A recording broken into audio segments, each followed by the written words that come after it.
Shri Radhe ITI electrician technical class में आप सभी का फिर से स्वागत है। हमने बेसिक इलेक्ट्रिकल में फिर से पहले जो क्लास में पढ़े थे वो पढ़ रहे थे हम प्रतिरोध के बारे में। तो प्रतिरोध के बारे में हमने परिभाषा, अंतरराष्ट्रीय प्रतिरोध की परिभाषा वगैरह हमने सब देखा था। तो आज हम उसके आगे कंटिन्यू करते हैं। प्रतिरोध की परिभाषा के बाद में हम आज ये प्रतिरोध से संबंधित जो कुछ जरूरी क्वेश्चन है जो एग्जाम में डायरेक्टली कभी कभी पूछ लेते हैं, जो रिपीटेड को एग्जाम के क्वेश्चन में करवा रहा हूं, जो कि कई बार एग्जाम में रिपीट होते रहते हैं। तो हम आज की क्लास शुरू करते हैं। तो देखते हैं कि आज की क्लास में अगले 2-4 क्वेश्चन देखते हैं, उसके बाद फिर आगे की थ्योरी को कंटिन्यू करेंगे।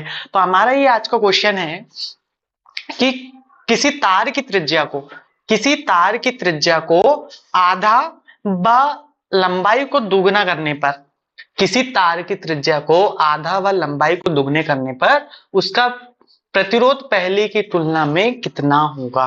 तो ऐसे क्वेश्चन आते हैं कई बार एग्जाम में डायरेक्टली। तो आज इन क्वेश्चन को कैसे सॉल्व करते हैं, कैसे बनाते हैं वो सीखेंगे। कई लोगों को ये पहले से आता होगा और जिन्हें नहीं आता है तो वो अभी सीख लेंगे, और जिन्हें आता है वो इसकी प्रैक्टिस कर लेंगे। बाकी तो ये लॉन्ग मेथड है, पर इसकी इतनी प्रैक्टिस कर लो कि क्वेश्चन देख के हम आंसर बता सके। वैसे तो पहले मैं बता देता हूँ कि इसको बनाते कैसे हैं, फिर आगे हम देखते हैं। तो शुरू करते हैं हम। ये पूछा है किसी तार की त्रिज्या को आधा व लंबाई को दोगुना करने पर उसका प्रतिरोध पहले की तुलना में कितना होगा।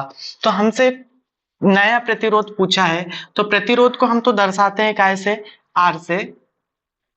तो ये हमारा नया प्रतिरोध कितना होगा हमें ज्ञात करना है। तो अब पुराना प्रतिरोध में जो भी परिवर्तन हुआ है तो पुराने प्रतिरोध के संबंध में उसमें हुआ है, तो हम पुराना प्रतिरोध ले लेंगे। इसके अलावा जो चालक तार है या किसी तार है, कोई तार है, तो उसकी त्रिज्या को आधा करने पर, तो और लंबाई को दुगना करने पर, तो हमको क्या मालूम है, पहले प्रतिरोध के संबंध में जो प्रतिरोध होता है वो डायरेक्टली समानुपाती होता है लंबाई के, और जो अनुप्रस्थ काट के क्षेत्रफल होता है ये उसके व्युत्क्रमानुपाती होता है। ये हमें मालूम है, और ये फॉर्मूला आता है हमारा R बराबर रो इंटू एल अपॉन ए से। तो ये जो हमारा प्रतिरोध का फॉर्मूला होता है, तो इससे हमें मालूम चलता है कि R समानुपाती होता है लंबाई के और R व्युत्क्रमानुपाती होता है अनुप्रस्थ काट के क्षेत्रफल के।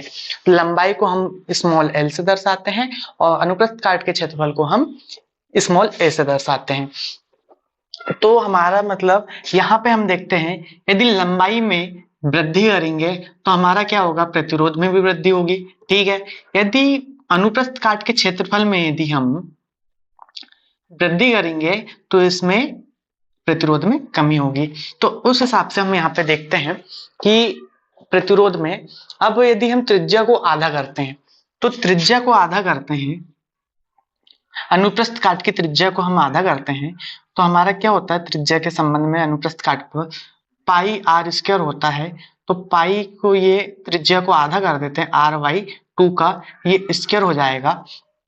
ठीक है, और लंबाई को दुगना करेंगे, तो यहाँ पे लंबाई को यदि दुगना करेंगे तो प्रतिरोध अपने आप 2 गुना हो जाएगा। तो जो पहली लंबाई थी उसमें हमने 2 से गुना कर दिया। ठीक है, 2 से हमने गुना कर दिया, मतलब लंबाई को हमने दुगना कर दिया है और जो त्रिज्या थी उसको आधा कर दिया है। वैसे तो अब जो हमारा एक्चुअल में आर का प्रतिरोध होता है एल अपॉन, अब ये अनुप्रस्थ काट का क्षेत्रफल है, जो अनुप्रस्थ काट का क्षेत्रफल होता है वो होता है pi r square. Pi r square होता है क्योंकि ये पाई आर स्क्वायर इसलिए होता है क्योंकि जो तार का अनुप्रस्थ काट का क्षेत्रफल है, जब किसी तार को, ये जो तार होता है, ये तार होता है ऐसे गोल होता है। जब ये गोल होता है, ये पेन के समान गोल होता है। अब यदि हम किसी को काट देते हैं और काटने के बाद जो हमें आकृति दिखाई देती है, जैसे हमने यहाँ से है तो हमारी ये तार की ये ऐसे गोल आकृति दिखाई देगी, ये वाला भाग हमारा ये गोल दिखाई देगा। तो हमको इस भाग का हमको अनुप्रस्थ काट का क्षेत्रफल बोला, तो अनुप्रस्थ काट का क्षेत्रफल बोला, तो अनुप्रस्थ काट का क्षेत्रफल हमें इस सर्कल इस वृत्त के समान दिखाई देगा और हमें इसी का क्या लेना पड़ता है, क्षेत्रफल।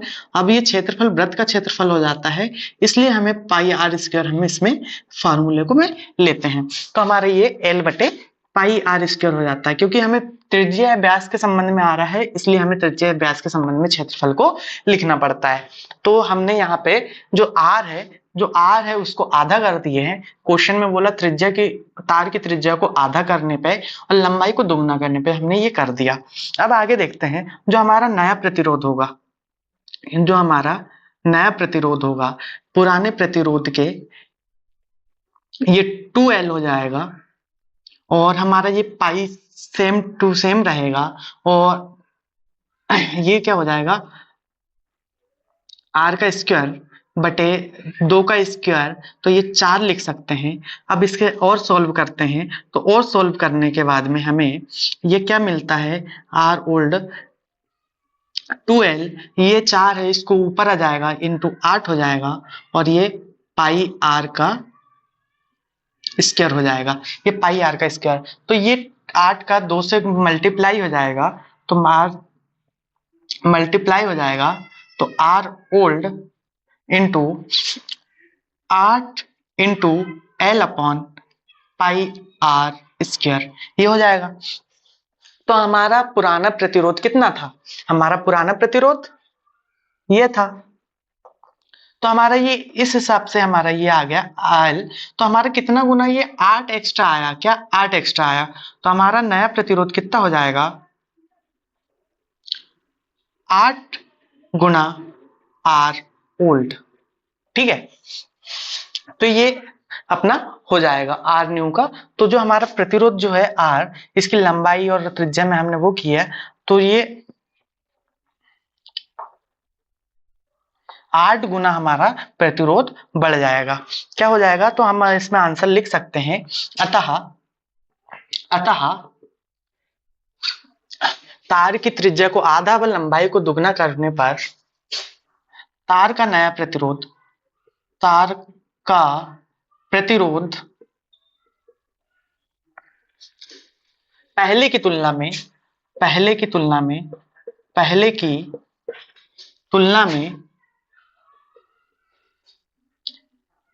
8 गुना हो जाएगा। कितना, 8 गुना, ठीक है। अब हमें मालूम चल गया कि मतलब लंबाई को अपन दुगना करते हैं तो प्रतिरोध भी अपने आप दुगना हो जाएगा, और त्रिज्या को आधा करते हैं तो वो 1/4 हो जाता है। जब 1/4 हो जाता है, ये 4 ऊपर चले जाता है तो 2 से 8 का गुना हो जाता है, तो हमारा 8 एक्स्ट्रा हो जाता है। तो हम ये लिखते हैं आर न्यू मतलब नया प्रतिरोध पहले की तुलना में 8 गुना हो जाएगा। क्या 8 गुना हो जाएगा। तो इस प्रकार से हम ये क्वेश्चन को सॉल्व करते हैं। अब ये देखिए, हमें मालूम है कि आर समानुपाती होता है लंबाई के, सीधे सीधे समानुपाती होता है, और ये व्युत्क्रमानुपाती होता है अनुप्रस्थ काट के क्षेत्रफल को, ठीक है। अब हम देखते हैं अगला क्वेश्चन।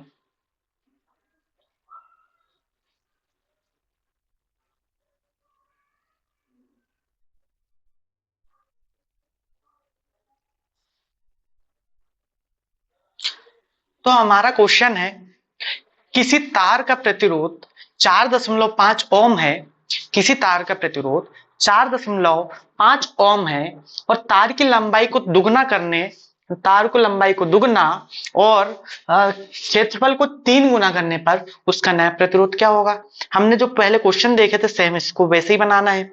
तो हमने पिछले क्वेश्चन से हमारा क्या फार्मूला निकला था, पिछले क्वेश्चन से हमारा फार्मूला निकला था नया प्रतिरोध मतलब बराबर पुराना प्रतिरोध गुणित लंबाई बटे अनुप्रस्थ काट का क्षेत्रफल।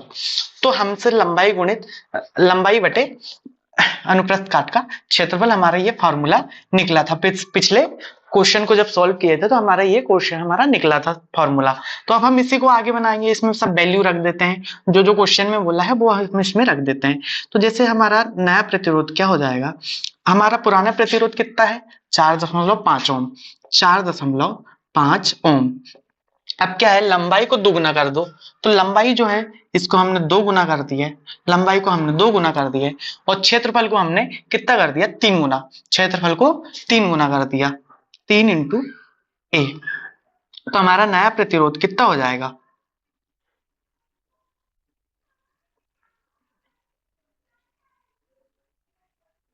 4.5 गुणित 2/3। ठीक है, हमने लंबाई की वैल्यू ले ली है और लंबाई की वैल्यू के साथ साथ हमने ले लिए अनुप्रस्थ काट के क्षेत्रफल की, जो कि इस क्वेश्चन से हमें मिला है। तो अब हम ये ले लिए, अब इसको सॉल्व करते हैं। तो इसको सॉल्व करने पे क्या आता है, ये 9 हो जाएगा बटे ये 3 हो जाएगा, तो आंसर आ जाएगा हमारा 3 ओम। ठीक है, हमने लंबाई में जब हमने 2 गुना कर दिए और क्षेत्रफल को 3 गुना कर दिए, और जब पुराना प्रतिरोध हमारा 4.5 है, तो हमने 4.5 में लंबाई के मान और जो 3 को अनुप्रस्थ काट के क्षेत्रफल को वैल्यू को रख के हमने इसको जब सॉल्व किया तो 9/3 आया, उसको और सॉल्व किया तो हमारा 3 ओम का आंसर आ जाता। हमारा यही इसका आंसर होगा। क्या बोल सकते हैं, अतः तार का नया प्रतिरोध, अतः तार का नया प्रतिरोध 3 ओम हो जाएगा, 3 ओम होगा। ठीक है, तार का नया प्रतिरोध इतना होगा, है ना।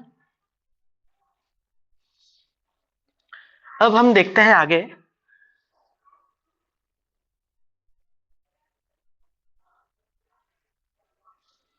अब हम देखते हैं अगला क्वेश्चन।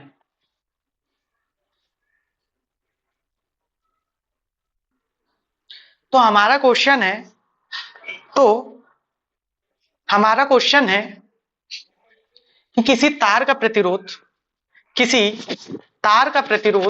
R ओम है, किसी तार का प्रतिरोध R ओम है, तो तार को गलाकर दोबारा बनाने या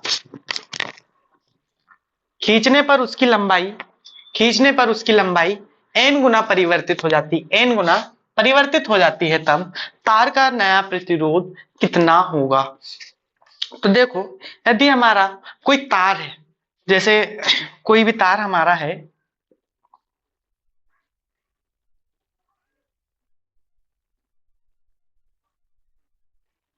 ये तार है, इसकी लंबाई हमने मान ली है 3 मीटर है, 3 मीटर इसकी लंबाई है, और इसकी मोटाई जो है वो 1 मीटर है, जो 1 मीटर इसकी मोटाई है। अब यदि हम इसको या तो इसको यदि हम खींचेंगे तो इसकी मोटाई कम होगी और लंबाई बढ़ेगी, है ना। यदि इसको खींचते हैं तो खींचने पर क्या होगी, पहली बात मोटाई कम होगी। ठीक है, जब मोटाई कम होगी और दूसरी कंडीशन क्या होगी, दूसरी कंडीशन होगी लंबाई बढ़ेगी, क्योंकि इसको खींचेंगे तो लंबाई बढ़ेगी, तो लंबाई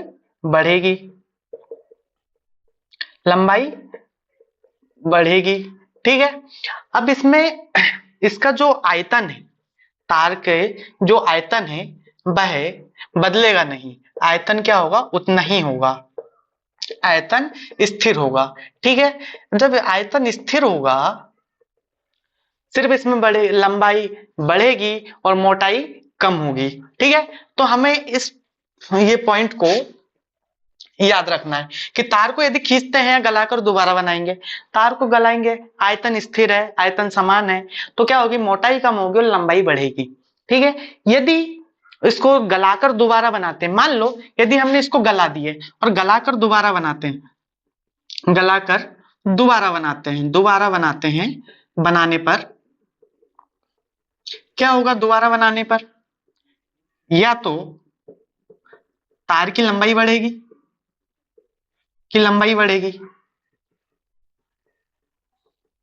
ठीक है। यदि तार की लंबाई बढ़ेगी तो क्या होगा, तार की लंबाई बढ़ेगी तो हमारा क्या होगा कि मोटाई कम होगी, तो मोटाई कम होगी। ठीक है, यदि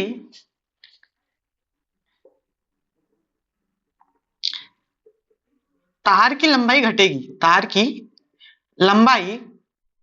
घटेगी ठीक है, घटेगी तो क्या होगा, तार की मोटाई बढ़ेगी, मोटाई बढ़ेगी। ठीक है, खींचने पर तो सिर्फ लंबाई बढ़ेगी और मोटाई कम होगी। ठीक है, यदि हम गलाकर दोबारा बनाएंगे तो दो कंडीशन हो सकती है, दो कंडीशन हो सकती है कि पहली, या तो तार की लंबाई बढ़ेगी, तार की लंबाई बढ़ेगी तो मोटाई कम होगी। यदि तार की लंबाई कम हो गई, हमने बनाया, मान लो कि हमारा हमने बनाया, तार को गला के बनाया, इसकी लंबाई 2.5 मीटर ही हुई, 2.5 मीटर हुई, तो इसी के अनुपात में हमारी मोटाई कम हो जाएगी। ठीक है, तो इनको इसको नोट कर लो, फिर अब आगे क्वेश्चन कैसे बनाना है वो देखते हैं। इसको नोट कर लो, क्वेश्चन कैसे बनाते हैं, इसको मैं मिटा रहा हूं, इसको नोट कर लो, है ना। तो ये तो समझाने के लिए बताया था, और ये पॉइंट याद रखना, खींचने पर मोटाई कम होगी और लंबाई बढ़ेगी, खींचने पे मोटाई कम होगी व लंबाई बढ़ेगी और आयतन स्थिर होगा। लेकिन जब गलाकर दोबारा बनाएंगे तो तार के लिए या तो लंबाई बढ़ेगी या तो लंबाई घटेगी। तो यदि लंबाई बढ़ेगी तो मोटाई कम होगी और लंबाई घटेगी तो मोटाई बढ़ेगी। ठीक है, तो अब हम क्वेश्चन बनाते हैं, क्वेश्चन कैसे बनाते हैं वो देखते हैं।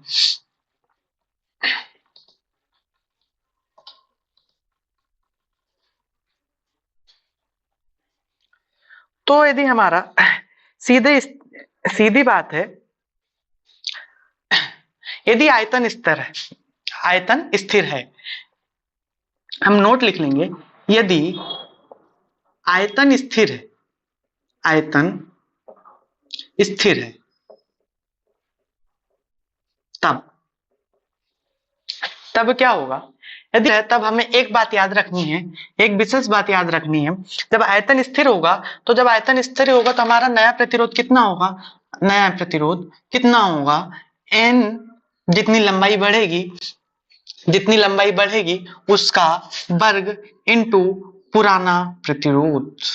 ठीक है, हमें इसके हिसाब से हम किसी भी इस तरीके के क्वेश्चन हम सॉल्व कर सकते हैं। तो ये हमें नोट करके रख लो, यदि जब प्रतिरोध R ओम रहेगा और तार को गलाकर दोबारा बनाने में या तार को खींचकर दोबारा बनाने में उसकी लंबाई में यदि n गुना परिवर्तित हो जाती है, जब n गुना परिवर्तित हो जाती है तब उसका तार का नया प्रतिरोध कितना होगा, तार का नया प्रतिरोध कितना होगा, लंबाई के वर्ग के गुणनफल के बराबर होगा, है ना। तो हम इस प्रकार के क्वेश्चन को इस फॉर्मूले से सॉल्व कर सकते हैं। तो यदि हम यहीं पे देखते हैं, यदि मान लो किसी किसी तार का प्रतिरोध R ओम है, यदि उसकी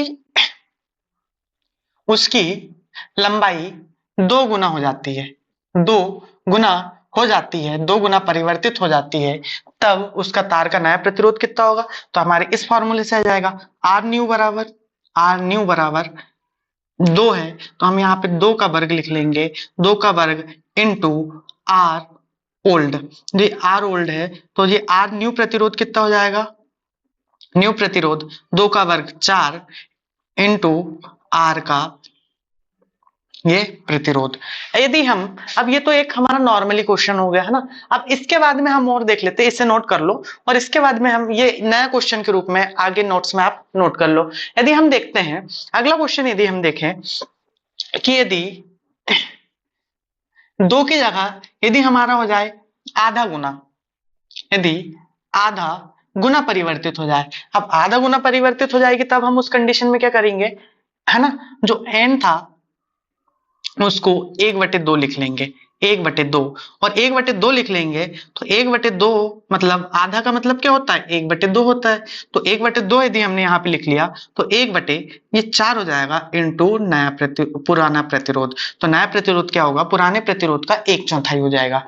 ठीक है, यदि हम इसी प्रकार देखें अगला क्वेश्चन, यदि हमसे कुछ पूछ ले कि यदि किसी प्रतिरोध, किसी तार का प्रतिरोध यदि 20 ओम है, या मान लो 10 ओम है, 10 ओम है, किसी तार का प्रतिरोध 10 ओम है, यदि किसी तार का प्रतिरोध 10 ओम है, यदि उसकी लंबाई दुगनी हो जाती है, कितनी हो जाती है, 2 गुना परिवर्तित हो जाती है, 2 गुना परिवर्तित हो जाती है। यदि किसी तार का प्रतिरोध 10 ओम है तो तार को गलाकर दोबारा बनाने पे या तार को खींचने पर उसकी लंबाई 2 गुना परिवर्तित हो जाती है, तब तार का नया प्रतिरोध कितना होगा, तो हम इसी फॉर्मूले से देख लेंगे। जब इसी फॉर्मूले से हम इसको देखेंगे तो हमारा नया प्रतिरोध की वैल्यू कितनी हो जाएगी, आर न्यू प्रतिरोध बराबर एन क्या हुआ, दुगुना हो गया, 2 गुना, तो हमारा 2 का वर्ग हो जाएगा। और जो पुराना प्रतिरोध कितना है 10, तो हमारा पुराना प्रतिरोध 10, तो नया प्रतिरोध कितना हो जाएगा, हमारा न्यू प्रतिरोध 4 गुणित 10, तो ये हमारा नया प्रतिरोध हमारा 40 ओम के बराबर हो जाएगा। कितना, 40 ओम। ये हमें याद रखना है। तो इस टाइप के क्वेश्चन भी कई बार आते हैं, जो एग्जाम में आते हैं वही क्वेश्चन सॉल्व करवा रहा हूं, इसे ध्यान से समझो। यदि आयतन स्थिर होगा तो हमें इस फॉर्मूले का यूज करना है। कई बार हमें कंफ्यूज करने के लिए यहां पे बोल दे, यदि किसी 10 मीटर लंबे तार का या 20 मीटर लंबाई के तार को, अब हमारा 20 मीटर लंबाई के तार का प्रतिरोध के तार का प्रतिरोध 10 ओम है। अब यदि 20 मीटर लंबाई है तो ये हमें कंफ्यूज करने की, यहाँ पे हम किसी भी लंबाई को ले सकते हैं, 10 मीटर हो सकती, 5 मीटर हो सकती, 2 मीटर हो सकती, तो किसी भी प्रतिरोध, किसी भी लंबाई के तार का प्रतिरोध यदि इतना है और यदि उसमें खींच कर या गलाकर दोबारा बनाते हैं तो उसकी लंबाई में जो परिवर्तन होता है तो उसके वर्ग के गुणनफल के, पुराने प्रतिरोध के गुणनफल के बराबर नया प्रतिरोध होगा। ये बात हमें याद रखनी है। अब हमें नए बात, अब हमें दूसरा चीज देखना है, दूसरा टॉपिक है, यदि किसी प्रतिरोध में तार को गलाकर बनाते हैं, है ना, किसी तार को हम,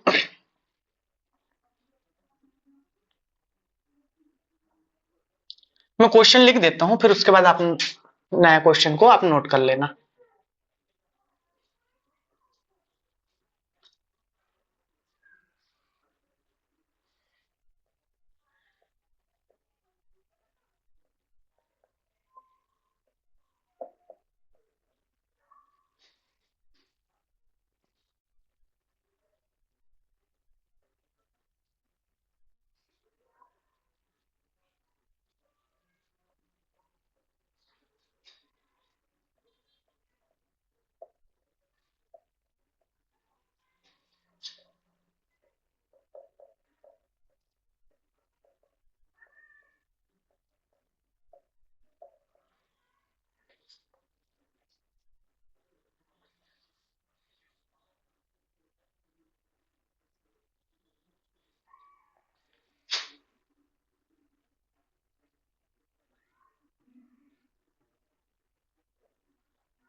ठीक है, ये क्वेश्चन हम बना है, तो अभी क्वेश्चन क्या है, क्वेश्चन को आप लोग नोट्स में नोट कर लो।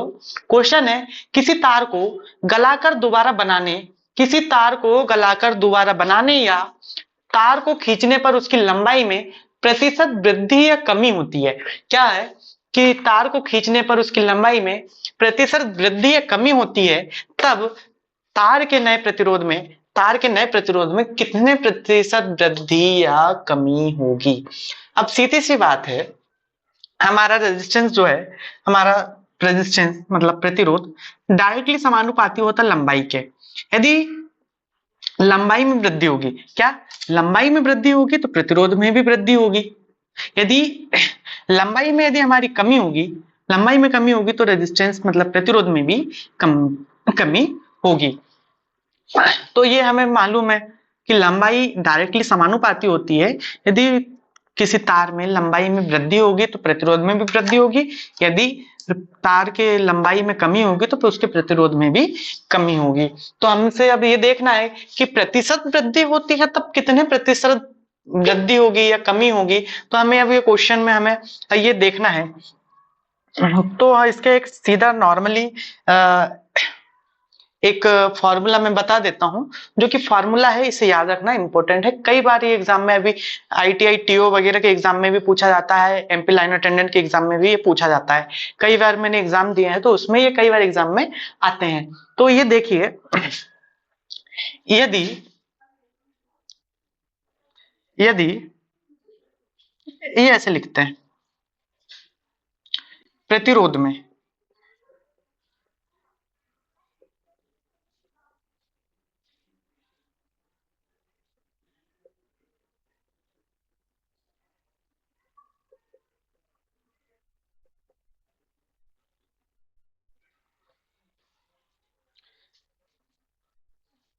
यह है प्रतिरोध में प्रतिशत परिवर्तन। यदि प्रतिरोध में प्रतिशत परिवर्तन है तो इसका क्या हो जाएगा, यदि यहाँ पे वृद्धि होती है, क्या होती है वृद्धि, यदि तार प्रतिरोध में या तार में या लंबाई में लिख लेते हैं, लंबाई में वृद्धि होगी, यदि लंबाई में वृद्धि होगी, क्या होगी वृद्धि होगी, तब हमें कौन से फॉर्मूले से हमें इसको निकालना है। तो हमारा फॉर्मूला हो जाएगा आर बराबर, जो हो जाएगा हमारा आर बराबर हो जाएगा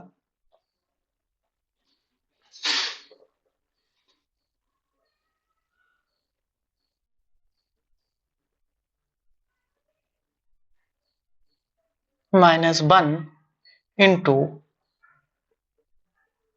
100। हमें प्रतिशत में निकालना है, इसलिए हम यहाँ पे 100 से गुना करेंगे, ठीक है। इसका वर्ग हो जाएगा, ठीक है।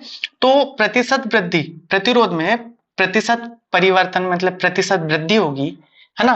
तो तार में यदि लंबाई में प्रतिशत वृद्धि होगी, क्या है प्रतिशत परिवर्तन है, यदि लंबाई में प्रतिशत वृद्धि होगी तो क्या होगा, प्रतिशत का फॉर्मूला हमारा R2 अपॉन R1 का स्क्वायर -1 इंटू 100।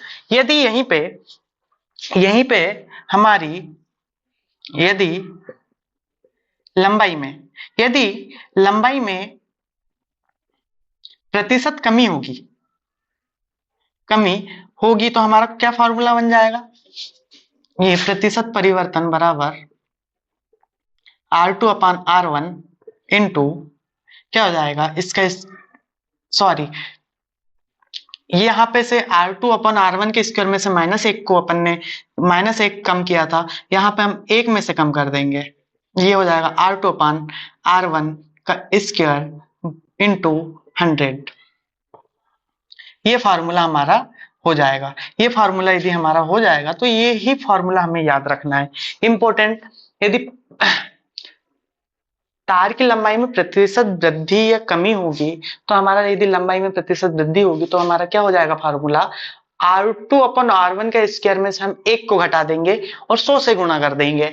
यदि हमारा लंबाई में प्रतिशत कमी होगी तो क्या होगा, 1 में से R2 अपॉन R1 का स्क्वायर को हम घटा देंगे और 100 से गुणा कर देंगे, ठीक है। ये नोट कर लो और नेक्स्ट क्वेश्चन लिखो, है ना। इसको नोट करके नेक्स्ट क्वेश्चन लिखो। हमारे ये फार्मूले हैं, हम फार्मूले को रहने देते हैं और इसको ये चीजें हम थोड़ी सी मिटा देते हैं। और क्वेश्चन कैसे आएंगे हम देखते हैं ना। कई बार तो डायरेक्टली ऐसे आ जाते हैं, कोई वैल्यू नहीं दी होती है और डायरेक्टली पूछ लेता है कि लंबाई में प्रतिशत वृद्धि होगी तो उसके कितने प्रतिशत में हमें देंगे, और ये फॉर्मूले पूछ लेते हैं। ऑप्शन में फॉर्मूले आ जाते हैं और फॉर्मूले में से हमें सही फॉर्मूला हमें चूज करना होता है। तो हमें सही फॉर्मूला याद होना चाहिए। यदि वृद्धि होगी तो हमें R2 अपॉन R1 के स्क्वायर में से 1 को घटाना होगा और 100 से गुणा करना होगा, और यदि कमी होगी तो 1 में से R2 अपॉन R1 के स्क्वायर में से घटाना होगा, 1 में से R2 अपॉन R1 का स्क्वायर घटाएंगे और 100 से गुणा करेंगे, ठीक है। अब ये R2 और R1 क्या है, तो R2 और R1 क्या बोलते हैं, हम देखते हैं R2 और R1। R2 क्या है, लंबाई में परिवर्तन से पहले पहले का प्रतिरोध, पहले का प्रतिरोध, पहले का प्रतिरोध क्या हो जाएगा हमारा, पहले का प्रतिरोध क्या है हमारा R1, और लंबाई में परिवर्तन के बाद, लंबाई में परिवर्तन के बाद, परिवर्तन के बाद का प्रतिरोध, के बाद का प्रतिरोध क्या है, हमने इसको माना है R2। ठीक है, लंबाई में परिवर्तन से पहले का प्रतिरोध है R1 और लंबाई में परिवर्तन के बाद का प्रतिरोध है R2। तो हम ये R2 और R1 ये है ना।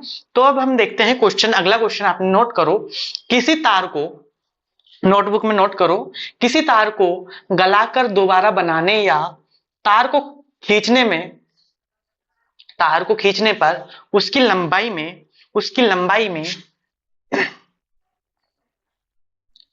10% की वृद्धि, 10% की वृद्धि होती है,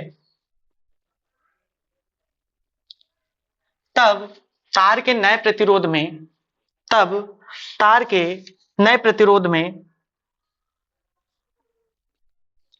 तब तार के नए प्रतिरोध में कितने प्रतिशत की, कितने प्रतिशत वृद्धि होगी, कितने प्रतिशत वृद्धि होगी।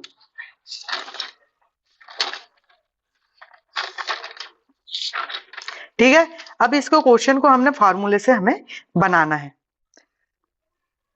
तो सबसे पहले हमें एक चीज याद रखना है, ये तो पुरानी बात होगी जो हमें याद रखना चाहिए था, है ना, ये फॉर्मूले हो गए, ये हो गए। तो सबसे इंपॉर्टेंट बात है इसमें, दो चीज हमें बहुत अच्छे से याद रखना है, दो चीज हमें बहुत अच्छे से याद रखना है, दो चीज हमें बहुत अच्छे से क्या याद रखना है कि हमें जो R1 का मान है, हमें जो R1 का मान है, लंबाई में परिवर्तन से पहले का मान, इसको क्या मानना है, 100 मान लेना है। क्या मान लेना है, सॉरी सॉरी सॉरी सॉरी, जो हमारा R जो होता है वो समानुपाती होता है सीधा लंबाई के। ठीक है, सीधा लंबाई के समानुपाती होता है। तो जब लंबाई के समानुपाती होता है तो हम सीधा R की जगह में L की लिखेंगे, L लिखेंगे। क्या है, हमारा परिवर्तन काय में हो रहा है, लंबाई में हो रहा है। ठीक है, अब हमारा R की जगह में सीधा लंबाई लिखेंगे, तो हमारा ये फॉर्मूला, नया फॉर्मूला क्या बन जाएगा, L2 अपॉन L1 का वर्ग -1 इंटू 100, और इसका नया फॉर्मूला क्या बन जाएगा, इसका नया फॉर्मूला बन जाएगा 1 माइनस L2 अपॉन L1 का वर्ग इंटू 100। ठीक है, तो हमारा, हमें सीधा R लंबाई के समानुपाती होता है, तो हमने R की जगह में L को लिखा है, हमने R की जगह में L को लिखा है। ठीक है, तो अब जब क्वेश्चन बनाना है वो तो हमने, इसलिए ये मेन फॉर्मूला ये है, ये सीधा क्वेश्चन में एग्जाम में पूछा जाता है, इसलिए ये है। और हम सवाल को बनाने के लिए, सॉल्व करने के लिए हम R की जगह में L लिख लेंगे, क्योंकि हमारा डायरेक्टली समानुपाती होता है। तो अब सीधा हम यदि मानते हैं तो हमें पहली चीज मानना है कि जो तार की पहली लंबाई है, तार की परिवर्तन से पहले की लंबाई, परिवर्तन से पहले, परिवर्तन से पहले की लंबाई क्या होगी, L1, तो इसको हमने क्या मान लिया, 100। ठीक है, अब इसको 100 ही क्यों माना है, अभी बताता हूं। जैसे 100 का परसेंटेज निकालने में हमें दिक्कत नहीं होती है, क्योंकि कोई भी परसेंट अपने आप में 100 100 के बराबर होता है पूरा। तो जैसे 100 का 10% यदि यहाँ पे बोला है तो हम इसका 10% निकाल लेंगे तो कितना होगा, 10 होगा। यदि यहाँ पे 20% बोला तो 20 हो जाएगा, 50 बोला है यहाँ पे तो 50 हो जाएगा, यदि 1 बोला तो 1 हो जाएगा, 2 बोला है तो 2 हो जाएगा, 10 बोला है तो 10 हो जाएगा। मतलब जितना प्रतिशत होगा हम 100 से उत्तर ले लेंगे, इसलिए हम इसको 100 मानते हैं। कैलकुलेशन में आसान होता है, इसलिए हम इसको 100 मान लेते हैं। अब प्रश्न से यदि परिवर्तन की, हम परिवर्तन के बाद लंबाई में परिवर्तन के बाद लंबाई क्या होगी, L2 होगी, तार की लंबाई में परिवर्तन के बाद क्या होगी, लंबाई होगी, परिवर्तन के बाद की लंबाई क्या होगी, L2 होगी। तो L2 क्या होगी, L2 क्या होगी, 10% की वृद्धि हो रही, 10% की वृद्धि हो रही। तो L1 क्या है हमारा, 100 है। इसमें 10% बोले तो जिसका 100 का कितना हुआ, 10%, इसमें जोड़ देंगे। वृद्धि है मतलब जोड़ेंगे, कमी है मतलब घटाएंगे। तो इसमें 10 जोड़ देंगे तो हमारी L2 कितनी हो गई, L2 हो गई 110। अब सीधा सीधा हम प्रतिशत वृद्धि के फार्मूले में हम इसमें मान रख देते हैं। तो हमारा फार्मूला है प्रतिशत प्रतिरोध बराबर L2 अपॉन L1 का स्क्वायर -1 इंटू 100। तो हमारा L2 की वैल्यू कितनी है, L2 की वैल्यू है हमारी 110 बटे L1 की वैल्यू हमारी 100 है। तो हम इसमें 100 लिख लेंगे, इसका वर्ग -1 इंटू 100। तो यहाँ पे हम इसको कैलकुलेट करेंगे तो 0 से 0 कट जाएगा। तो अगले स्टेप में हो जाएगा 11 बटे 10 का वर्ग -1 इंटू 100। ठीक है, इतना समझ में आया। अब इसका 11 का वर्ग कितना हो जाएगा, 11 का वर्ग कितना हो जाएगा हमारा 121। 11 का वर्ग होता है 121 और 10 का वर्ग होता है 100। ये -1, इसका अपन 100 से ये आ गया 100। अब इसको हम और सॉल्व करते हैं तो ये 121 माइनस 100 बटे 100 इंटू ये 100 हो जाएगा। तो ये 100 से ये 100 कैंसिल हो गया, तो 100 से ये 100 कैंसिल हो गया। तो यहाँ पे क्या हो जाएगा 121 माइनस 100, तो ये बराबर कितना हो जाएगा 21%। तो हम कह सकते हैं अतः अतः तार की लंबाई में 10% की वृद्धि होने पर तार के प्रतिरोध में 21% की वृद्धि होगी, 21% की वृद्धि होगी। ठीक है, ये नोट कर लो, या आसानी से समझ में आ गया होगा। यदि हम यहीं पे देखते हैं, अगला क्वेश्चन निकलो। अगला क्वेश्चन, किसी तार को गलाकर या दोबारा बनाने पर या तार को खींचने पर उसकी लंबाई में यहाँ पे यदि 20% की वृद्धि होती है, कितने की, 20% की वृद्धि होती है, तो तार के नए प्रतिरोध में कितने प्रतिशत की वृद्धि या कमी होगी। हम ये सेम एज इट इज लिख लेंगे। तो हम पहले लिख लेंगे, माना तार की लंबाई में परिवर्तन से पहले की लंबाई L1 कितनी है, 100 है। अब L2 परिवर्तन के बाद लंबाई कितनी हो जाएगी, तो इसमें 20% है तो हम यहाँ 10 की जगह हम 20 लिख देंगे, ये 20 हो जाएगा। तो ये कितना हो जाएगा 120। L2 के कितना वैल्यू हो जाएगी 120। हम एज अ टीस इसका यहाँ पे मान रख देंगे 120, 0 से 0 कट जाएगा। तो ये कितना बचेगा 12/10। जब 12/10 बचेगा तो हम 12 का वर्ग कितना होता है 144। 144 हमने यहाँ पे लिख दिया। जब इसको और सॉल्व करेंगे तो 144 में से 100 घटाएंगे, तो 144 में से हम जब 100 घटाएंगे तो कितना बचेगा, हमारा बचेगा 44%। कितना 44%। तो हमारा अतः तार की लंबाई में 20% की वृद्धि होने पर तार के प्रतिरोध में कितने प्रतिशत की वृद्धि होगी, 44% की वृद्धि होगी। ठीक है, आया समझ में ये। यदि यहाँ पे 10 की जगह 30 हो जाए, यहाँ पे 10 की जगह 30 हो जाए, 30% की वृद्धि होती है, 30% की वृद्धि होती है। अगला क्वेश्चन लिख लो, किसी तार को गलाने पर, दोबारा बनाने या तार को खींचने पर उसकी लंबाई में 30% की वृद्धि होती है, तब तार के नए प्रतिरोध में कितने प्रतिशत की वृद्धि या कमी होगी। तो हम देख लेंगे, सीधे से ये लिख लेंगे, माना कि तार की लंबाई में परिवर्तन से पहले की लंबाई कितनी है 100 है। तार में परिवर्तन के बाद की लंबाई कितनी होगी, 30% लंबाई में वृद्धि हुई है। तो लंबाई में यहाँ पे क्या 20 की जगह हम लिख लेंगे 30। तो ये हमारा कितनी हो जाएगी 130। अब यहाँ पे हम 130 लिख लेंगे, 130। जब 0 से 0 एक कैंसिल हो जाएगा तो यहाँ 12 की जगह 13 बचेगा। जब 12 की जगह 13 बचेगा तो 13 का वर्ग कितना हो जाएगा 169। ठीक है, अब यहाँ पे 169 हम लिख देते हैं। 169 लिखने के बाद 100 से 100 ये कैंसिल हो गया। तो 169 में से आप 100 घटाओगे तो कितना बचेगा 69%। 69%। तो हम यहाँ पे बोल सकते हैं अतः तार की लंबाई में 30% की कम वृद्धि करने पर 30% की वृद्धि होने पर तार के प्रतिरोध में कितने प्रतिशत की वृद्धि होगी 69% की वृद्धि होगी। ठीक है, अब हम यहाँ पे अब देख लो अगला क्वेश्चन नोट करो। अगला क्वेश्चन, ये 3 क्वेश्चन हो गए यहीं के यहीं। अब हम अगला क्वेश्चन देखते हैं। यदि तार को गलाकर दोबारा बनाने या तार को खींचने पर उसकी लंबाई में 10% की कमी होती है तब तार के नए प्रतिरोध में कितने प्रतिशत की वृद्धि या कमी होगी। तो हमें मालूम है आर डायरेक्टली समानुपाती होता है लंबाई के। लंबाई बढ़ेगी तो प्रतिरोध भी बढ़ेगा, लंबाई घटेगी तो प्रतिरोध भी घटेगा। तो आर समानुपाती होता है लंबाई के, तो हमने यहाँ पे प्रतिशत वृद्धि या कमी के फार्मूले में आर की जगह हमने रख लिया एल का मान रख दिया है ना। तो अब हम देखते हैं कि माना तार की लंबाई में परिवर्तन से पहले की लंबाई L1 कितनी है 100, हमने मान लिया 100 लिख लिया एज इट इज पहले की जैसे। अब यदि ये यहाँ पे कमी बोल रहा है तो उतना ही 100% में से जितना प्रतिशत की वृद्धि या कमी होती कमी हो रही तो उसको यहाँ पे जोड़ने की जगह है हम घटाएंगे। यहाँ पे क्या जोड़ेंगे नहीं, हम घटाएंगे।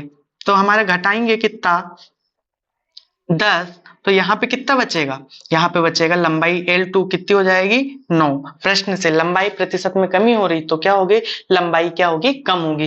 जब लंबाई कम हो जाएगी तो हमारा लंबाई का जब प्रतिशत कमी का फार्मूला क्या है तो हम यहाँ पे प्रतिशत कमी का फार्मूला लिखेंगे। प्रतिशत कमी का हम फार्मूला लिख लेते हैं। ठीक है, आप भी साथ में साथ नोट करते चलो और समझते भी चलो है ना। तो इसका ये हो गया 1 माइनस L2 अपॉन L1 का स्क्वायर। ठीक है, अब इसको हम सीधे की सीधी एज इट इज वैल्यू रख देते हैं। यहाँ पे वैल्यू रख देते हैं तो 1 माइनस L2 की वैल्यू कितनी है 90 और इसकी L1 की वैल्यू है 100, तो इसका वर्ग कर दिए इंटू 100। ठीक है, इसको और सॉल्व करते हैं, एक शून्य से एक शून्य कट गया तो ये 1 माइनस 9/10 का वर्ग इंटू 100। अब इसके बारे में और देख लेते हैं, ये 9 का वर्ग कितना हो जाएगा, 9 का वर्ग हो जाएगा 81 और 10 का वर्ग हो जाएगा 100 इंटू 100। ठीक है 100।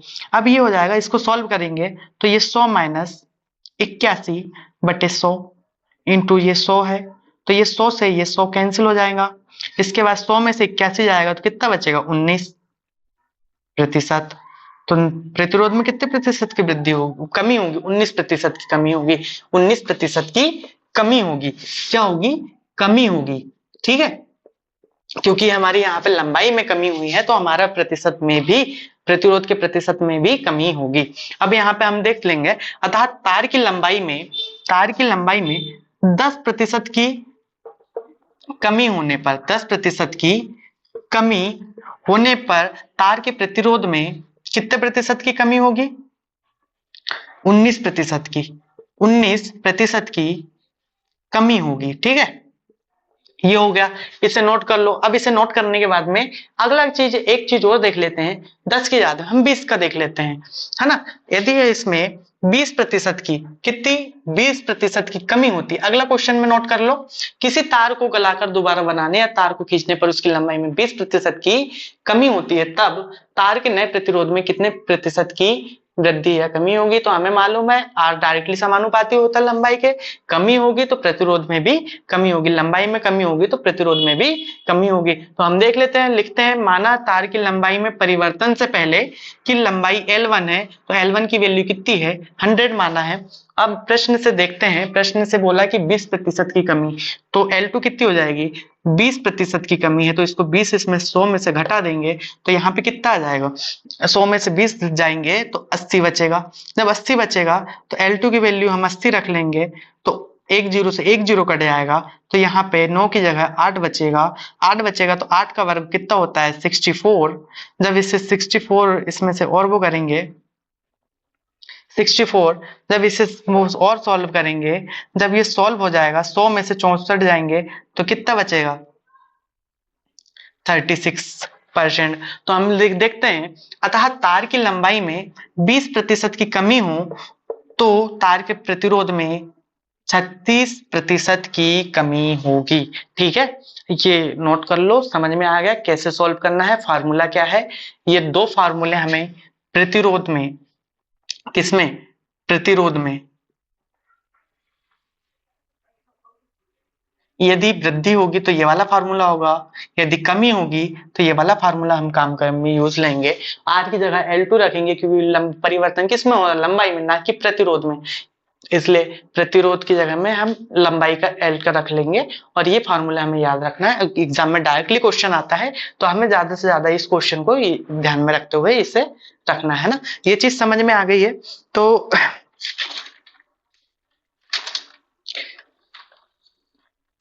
हम देख रहे हैं, अब इसके बाद देखते हैं ताप पर प्रतिरोध का प्रभाव। ठीक है, अब हम देखते हैं ताप पर प्रतिरोध का क्या प्रभाव पड़ता है। ताप पर प्रतिरोध का क्या प्रभाव पड़ता है, साइड हेडिंग डाल लो, ताप पर प्रतिरोध, वो प्रतिरोध पर ताप का प्रभाव, सॉरी, है ना, आप साइड हेडिंग डाल लो, प्रतिरोध पर ताप का प्रभाव। नेक्स्ट देखते हैं, साइड हेडिंग डाल लो, प्रतिरोध पर, प्रतिरोध पर ताप का प्रभाव। ठीक है, ये चीज समझ में आई, प्रतिरोध पर ताप का प्रभाव। तो अब क्या होता है, अब हम देखते हैं पहली कंडीशन, पहली कंडीशन देखते हैं, यदि कोई चालक का है तो प्रतिरोध पर ताप का प्रभाव, यदि ये 3 प्रकार के होते हैं, कितने प्रकार के, 3 प्रकार के होते हैं। तो पहला होता है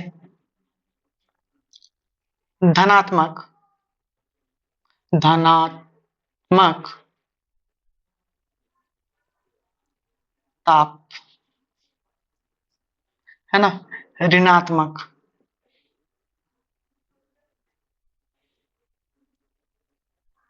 ताप गुणांक, है ना, ये होता है गुणांक, ये होता है ऋणात्मक ताप गुणांक। तीसरा होता है, तीसरा होता है शून्य ताप गुणांक। ठीक है, शून्य ताप गुणांक होता है ना। अब देख लिए ये अपने प्रतिरोध पर ताप का प्रभाव, इसमें क्या होगा, पहले धनात्मक ताप गुणांक। अब यदि धनात्मक ताप गुणांक की बात करें, तो धनात्मक ताप गुणांक की बात यदि हम करें तो धनात्मक ताप गुणांक में जो होता है ताप, ये होता है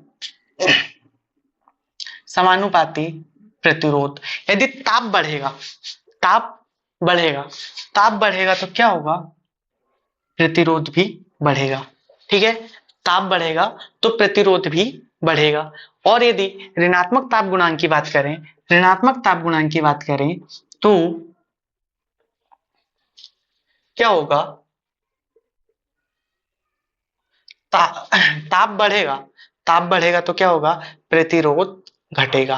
ठीक है, प्रतिरोध घटेगा, प्रतिरोध घटेगा। यदि बात करें तो ये क्या हो जाएगा, आर। यदि ये ताप बढ़े या घटे, यदि ताप बढ़ भी जाए या घट भी जाए तो इसका क्या होगा, ये बढ़ता है या घटता है तो ये क्या अपरिवर्तित रहेगा, अपरिवर्तित रहेगा, अपरिवर्तित रहता है, ये बदलता नहीं, तो ये शून्य ताप गुणांक कहलाता है ना। अब एक चीज हम देख लेते हैं,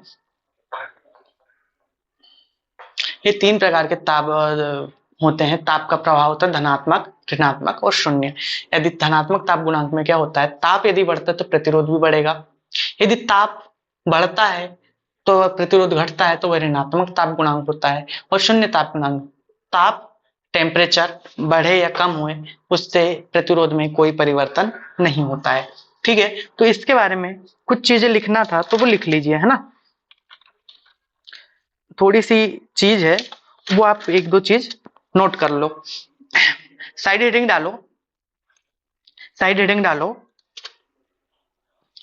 धनात्मक ताप गुणांक, साइड हेडिंग धनात्मक ताप गुणांक, धनात्मक ताप गुणांक, इसमें लिखो ताप मतलब टेम्परेचर, ताप को क्या बोलते हैं? ताप को बोलते हैं टेम्परेचर। ताप का इंग्लिश नाम क्या है? टेम्परेचर। ठीक है, कंफ्यूज, ये तो सबको ही पता होगा। तो धनात्मक ताप गुणांक है ना, तो मैं क्या बोल रहा था, धनात्मक ताप गुणांक को इंग्लिश में क्या बोलेंगे? धनात्मक ताप गुणांक, इसको इंग्लिश में बोलेंगे पॉजिटिव टेम्परेचर कॉफिशिएंट। ठीक है, ये इंग्लिश में लिख लो। यदि इसकी बात करें तो ये नेगेटिव हो जाएगा, नेगेटिव, नेगेटिव टेम्परेचर कॉफिशिएंट। और यदि शून्य की बात करें तो ये जीरो। ठीक है, जीरो टेम्परेचर कॉफिशिएंट। तो ये हो जाएगा ताप गुणांक में लिखो आप, ताप की वृद्धि के साथ, ताप की वृद्धि के साथ प्रतिरोध में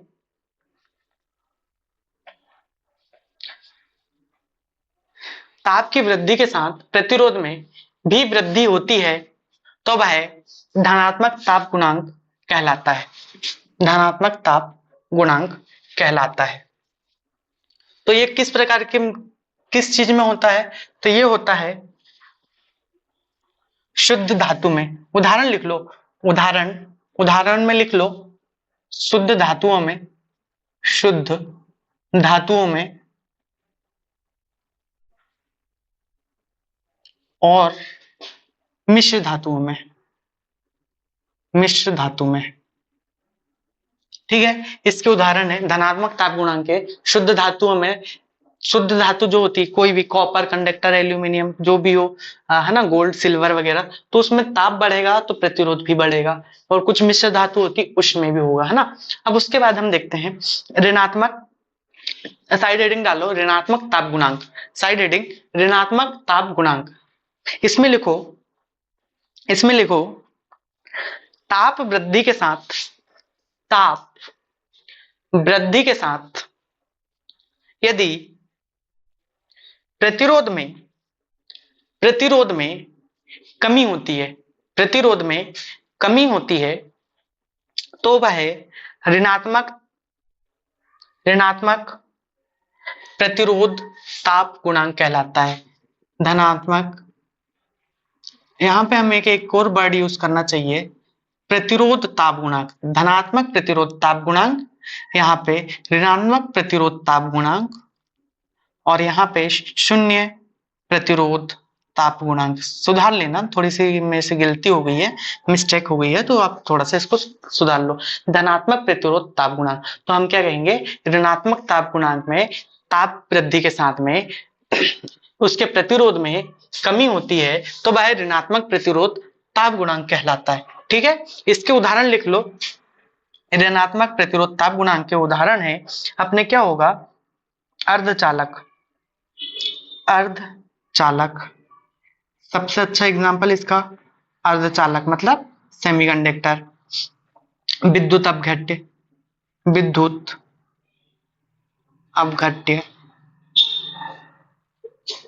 कार्बन प्रतिरोध, कार्बन प्रतिरोध, है ना, कार्बन प्रतिरोध हो गया।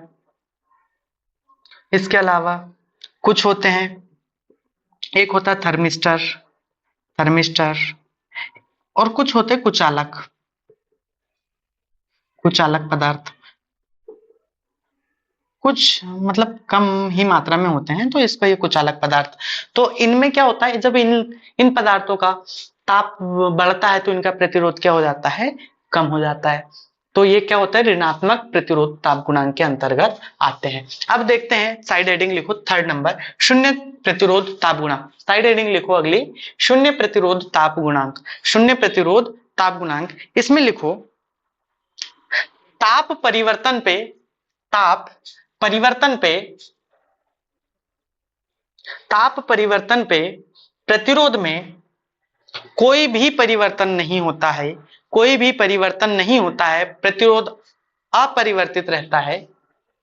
प्रतिरोध में कोई भी परिवर्तन नहीं होता है, प्रतिरोध अपरिवर्तित रहता है, तब वह शून्य प्रतिरोध ताप गुणांक कहलाता है। शून्य प्रतिरोध ताप गुणांक कहलाता है। क्या इसमें एग्जाम्पल क्या हो जाएगा? इसके एग्जाम्पल हो जाएंगे शून्य प्रतिरोध ताप गुणांक के उच्च प्रतिरोध की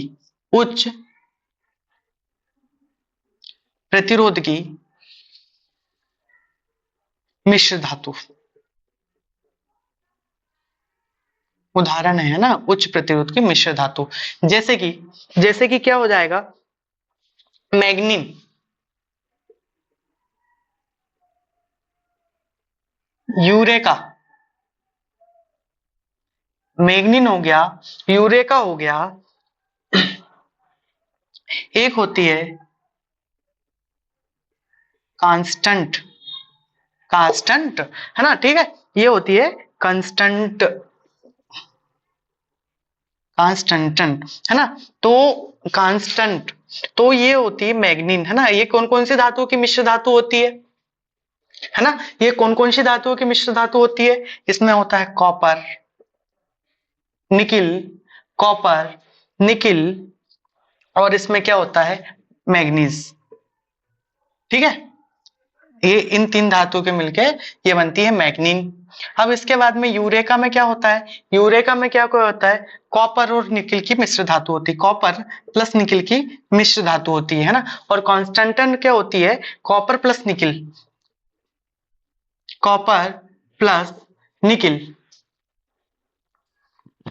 प्लस मैग्नीन, ठीक है। तो इन धातुओं की मिश्र धातु होती है जिनका शून्य प्रतिरोध ताप गुणांक होता है, मैग्नीन, यूरेका, कांस्टेंटन। तो ये इन धातुओं की मिश्र धातु याद रखना है। जो मैग्नीन, यूरेका, कांस्टेंट, ये हमारी शून्य प्रतिरोध ताप गुणांक वाली धातु होती है, ठीक है। ये चीज समझ में आई? अब इसको नोट कर लो और इसे याद भी रखना है ना। धनात्मक प्रतिरोध ताप गुणांक, जिसमें ताप बढ़ने पर प्रतिरोध भी बढ़ता है। ऋणात्मक प्रतिरोध ताप गुणांक मतलब वह धातु जिनमें ताप बढ़ाने पर प्रतिरोध में कमी होती है, वह पदार्थ, जैसे अर्धचालक, विद्युत अपघट, कार्बन प्रतिरोध, थर्मिस्टर, कुचालक पदार्थ। धातु प्रतिरोध पदार्थ कुछ भी हो सकता है, गैस भी हो सकती है कई बार, तो है ना। तो हमें पदार्थ का ऋणात्मक प्रतिरोध ताप गुणांक इनका होता है जिनमें ताप वृद्धि करने पर प्रतिरोध में कमी होती है। और शून्य प्रतिरोध ताप गुणांक क्या होता है? जिनमें तापक्रम में वृद्धि या कमी कुछ भी करे तब प्रतिरोध अपरिवर्तित रहता है, तो शून्य प्रतिरोध ताप गुणांक होता है, ठीक है। अब इसके आगे हम देखेंगे प्रतिरोध ताप गुणांक क्या होता है। धनात्मक प्रतिरोध ताप गुणांक, ऋणात्मक प्रतिरोध ताप गुणांक, शून्य प्रतिरोध ताप गुणांक। तो इसके बाद हम देखेंगे अगली क्लास में हम देखेंगे, अगली वीडियो क्लास में हम देखेंगे प्रतिरोध ताप गुणांक। हम अगली क्लास में देखेंगे प्रतिरोध ताप गुणांक, ठीक है। ये देखेंगे हम अगली नेक्स्ट क्लास में। हम आज की वीडियो को यहीं रोक रहे हैं, तो और बहुत जल्दी मिलेंगे नेक्स्ट वीडियो में। तो क्या है,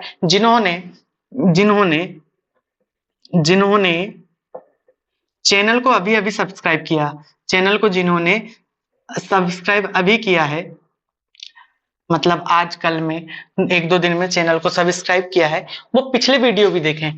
क्या पुराने वीडियो भी देखना है उन्हें, है ना। जब तैयारी कर रहे हैं तो पूरी अच्छे से तैयारी करें, है ना।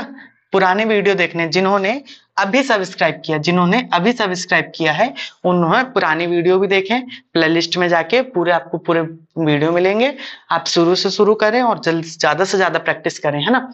और जिन्होंने अभी सब्सक्राइब किए उनको Shri Radhe ITI electrician technical class की तरफ से थैंक यू। और उनका धन्यवाद। हम एग्जाम की तैयारी कर रहे हैं, कॉम्पिटिटिव एग्जाम की तैयारी कर रहे हैं, आईटीआई वाले भी उनकी एग्जाम की तैयारी कर रहे हैं। जो कमजोर है या जो अच्छे हैं वो रिवाइज करें, जो कमजोर है वो यहाँ पे सीखने की कोशिश करें और पढ़ाई पे ज्यादा फोकस करें, ज्यादा से ज्यादा समय पढ़ाई पे दें, है ना। अपने आप को अपन कितने कमजोर है मजबूत है ये हमें पता कब चलेगा, हम ज्यादा से ज्यादा एमसीक्यूज सॉल्व करेंगे। एमसीक्यूज मतलब ऑब्जेक्टिव क्वेश्चन सॉल्व करेंगे, क्योंकि हमारा आईटीआई में भी, आईटीआई की बात करें तो इसमें भी ऑब्जेक्टिव पैटर्न पे ही क्वेश्चन आते हैं, ऑब्जेक्टिव पैटर्न पे एग्जाम होते हैं। और यदि कॉम्पिटिटिव की बात करें, कॉम्पिटेटिव की बात करें तो कॉम्पिटिटिव एग्जाम में भी क्या होता है, इसमें भी ऑब्जेक्टिव पैटर्न पे ही एग्जाम होते हैं। ऑब्जेक्टिव में 4 ऑप्शन रहते हैं, उसमें से हमें एक सही ऑप्शन चुनना होता है। तो हमें एग्जाम की तैयारी करना है तो एमसीक्यूज की भी तैयारी करना है, तो चैनल पे कुछ एमसीक्यूज डले हैं, उनकी भी प्रैक्टिस आप करिए, है ना। अब मिलते हैं बहुत जल्दी अगले कोई वीडियो में।